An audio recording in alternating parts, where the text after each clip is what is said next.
Hello, I'm Jason Howland, and welcome to Speaking of Health, a place to help you learn how to live a longer and healthier life.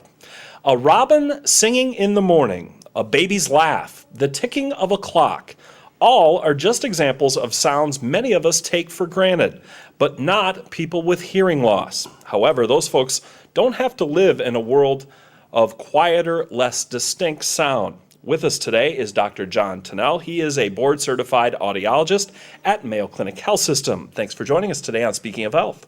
Thanks, Jason. I'm glad to be here. It's always a pleasure to talk about what I do.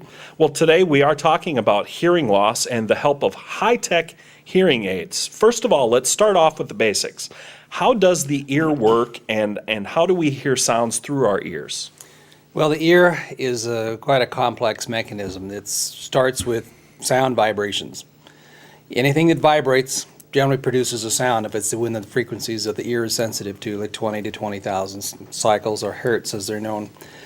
Vibrations go down the ear canal, and the first thing they come to is the eardrum, and it's just like a regular drum. You know, if you tap it, it resonates, it makes a sound. That drum then transfers vibrations through the middle ear, where the bones of the middle ear are located, to the hammer, anvil, and the stirrup.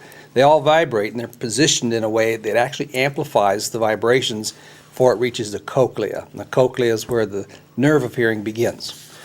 As these vibrations go into the cochlea, it's filled with fluid, and if you can imagine like seaweed in the ocean, a wave comes by and the seaweed bends. Well, in this fluid, you've got thousands of hair cells that bend with the vibrations, and it's the bending that triggers the electronic impulse, sending it down to the nerves to the brain, and where you finally are aware that you've heard a sound.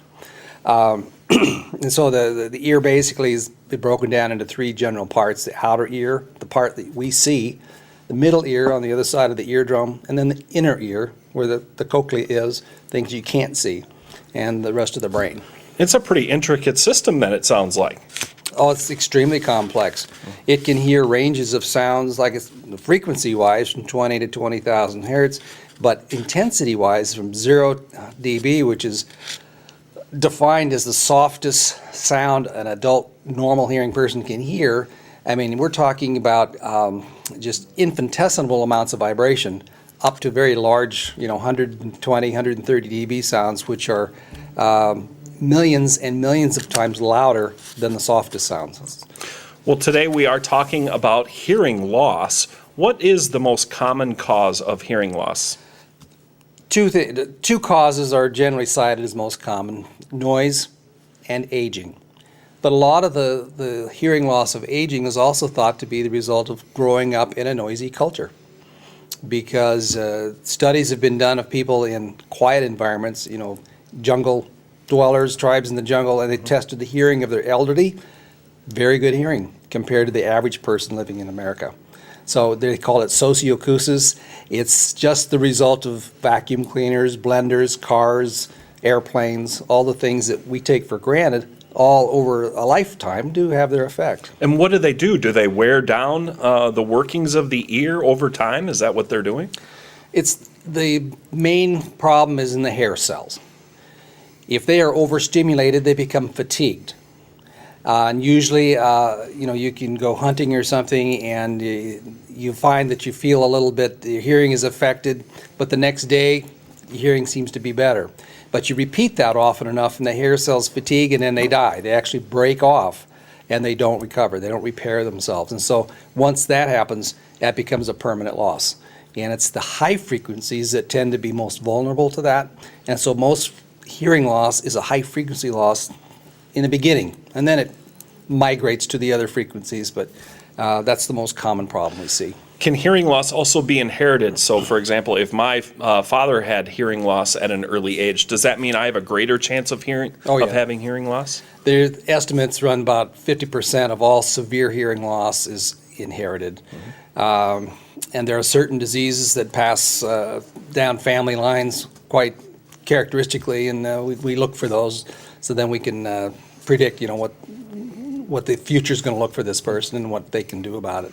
Is there a general age group where you start to see signs of hearing loss? Well, we test babies in the nursery at the hospital. That's now almost every state in the union, I think, has laws for doing that, because a lot of inherited loss starts at birth. Some inherited loss may start showing up in 30s and 40s. There's no particular age group. It can show up at any time, actually. And what are some of the signs and symptoms of hearing loss that folks will see? The most common complaint that I get is I hear, I just don't understand what people are saying. And this happens when you're in a room with maybe a group of people, or a room where there's other noises going on, like a restaurant. They know they're talking, they see the mouth moving, and they hear a sound coming out, but they just can't get the words clearly. So it's not a loss of loudness as much as it is a loss of clarity. So a lot of people don't think they have hearing trouble, they think it's something else. So when should you go see your doctor? Whenever you suspect a problem hearing, or if family members are telling you, you need to get your ears checked, because they will probably recognize it before you do. The person with the problem is sometimes the last one to really find out about it. Go to your family doctor, check your ears, see if you need your ears cleaned. They may check some other things to make sure your health is good.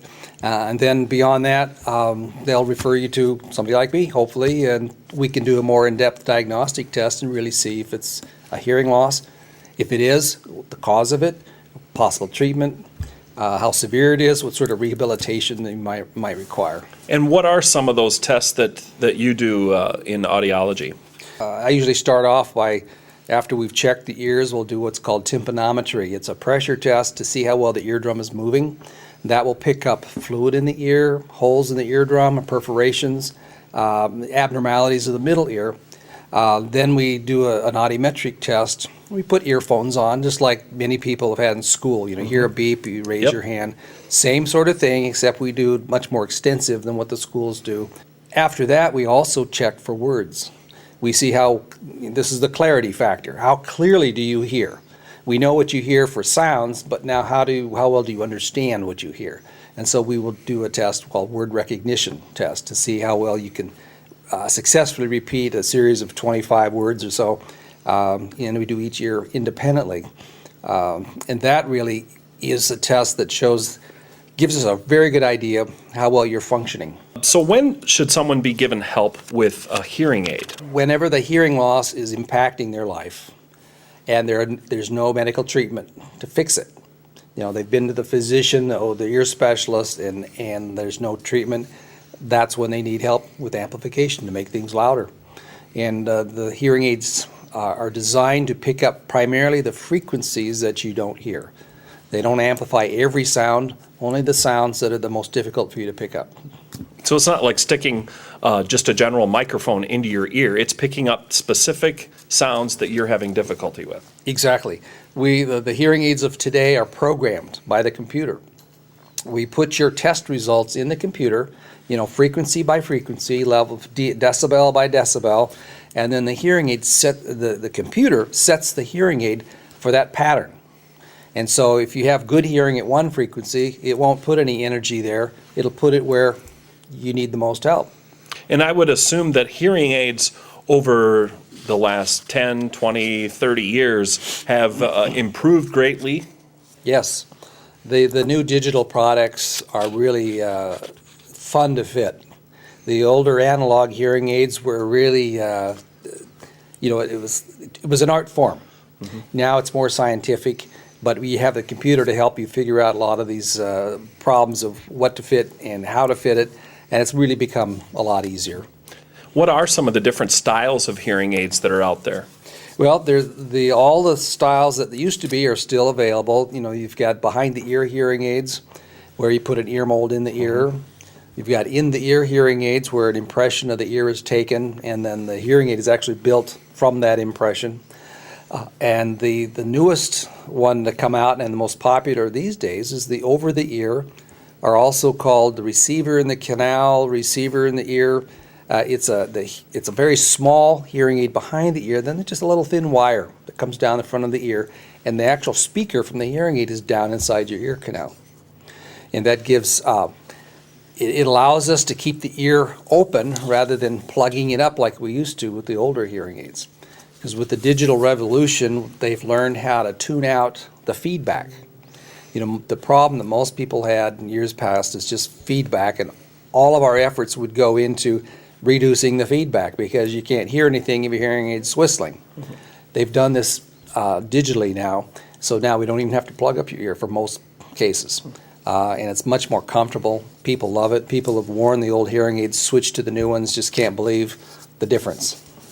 Besides comfort, are there other benefits as far as the hearing with the newer style hearing aids? Well, the hearing is more natural. The digital processing, again, targets just softer sounds. It doesn't make everything louder, just the soft sounds that you don't hear. The louder ones are just kind of left naturally as they are. They've also now incorporating assistive listening functions using Bluetooth technology, where Bluetooth means one device talks to another device exclusively. Nobody else can break into that. And so you can pair the hearing aid to a streamer, which is a device you wear on you, and you get a phone call, for instance, on your cell phone. You push a button and you just can start talking. You don't have to hold the phone up to your ear. Some people have cars that do this. Well, the hearing aids are using that same technology that you have in the cars, hands-free communication. You can also receive your television program that way and adjust the volume to your ears through the hearing aids without the other members of the family having to leave the room, because you need it up loud. And so these things are making life more comfortable for people generally, because beside basic communication, most people, especially senior citizens, that TV is a very important part of their life, and communication on the telephone is a big part of their life. And without those two, life just isn't as enjoyable. And so they're addressing these and making it a lot easier to use these devices. The Bluetooth hearing aids, are they very similar to the Bluetooth headset that you would have for your phone then? It's the same thing in just a different shape, except the Bluetooth headset isn't tailored for your hearing loss. Right. The sound that you get through the hearing aid is the same sound that the computers decided you'll hear best with. And so it's more advanced than that Bluetooth device. So Dr. Tunnell, if someone is experiencing hearing loss, but they put off going to the doctor, is their hearing going to get worse over time? It'll only get worse as it would have naturally, regardless. Hearing aids will not prevent hearing loss from occurring. I mean, it won't stop you getting older. And there's nothing that the hearing aid does in terms of stimulating the ear to protect it in any way.